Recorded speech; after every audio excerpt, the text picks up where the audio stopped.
2 years ago, I buried my husband, or at least, that's what I believe. His plane vanished over the South Sea. No bodies were ever recovered, only twisted pieces of metal floating on the water. The only thing they never found was his wedding ring. He never took it off, not while swimming, not while sleeping, not even when he repaired our old car. Everyone told me to move on.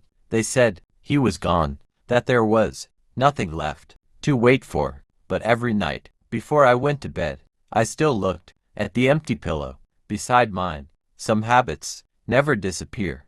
This morning, everything changed. I opened my eyes and froze. His wedding ring was lying on my dressing table, cold, silent, untouched. I knew I hadn't put it there. My hands started shaking. I picked it up. The tiny scratch inside the band was still there, the one he made years ago while fixing our old car. There was no mistake. It was his ring. I checked every door, every window. Nothing had been forced open. No one could have entered. Then the doorbell rang. Once, twice, 3 times. I walked slowly toward the front door. Every step felt heavier than the last. I looked through the peephole. A man was standing outside. Rain poured over his shoulders. His face was unfamiliar, but the coat, I knew that coat, dark blue, a torn sleeve, one missing button. It was the same coat my husband wore on the day his plane disappeared. I opened the door. The man looked into my eyes, then lowered his head. "I'm sorry," he said quietly. "I'm not your husband." My heart started racing. Then, "Who are you?" He looked down at the ring in my hand, then back at me.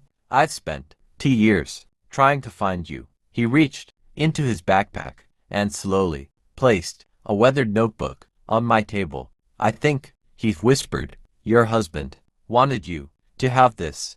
The notebook was soaked by the rain. Its leather cover was cracked. Salt stains covered the edges. It looked like it had spent months at sea. My hands wouldn't stop shaking. "Who are you?" I asked again. The man took a deep breath. "My name is Daniel. I was on your husband's flight." Everything inside me went silent. "That's impossible. No one survived." He nodded slowly. "I thought so too." For 17 days, we drifted across the ocean. He looked away, as if he could still see it. The crash didn't kill everyone. The ocean almost did. There were only 4 of us left alive. Each day, another person gave up. The food ran out. The water ran out. Hope ran out. Only 2 of us kept fighting. Me and your husband. He saved my life more times than I can count. When I wanted to give up, he wouldn't let me. He kept talking about you. He told me your name. He told me about your wedding, the little house you bought together, the old car he could never fix properly. A weak smile appeared on my face. That sounded exactly like men. Daniel reached into his pocket. He pulled out a small photograph. The colors had almost faded, but I recognized it immediately. It was us, standing together on our wedding day.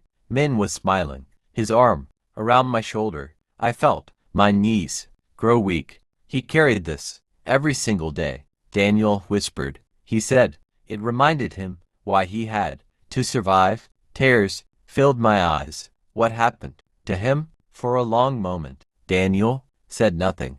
Then he looked straight at me. The rescue helicopter came too late.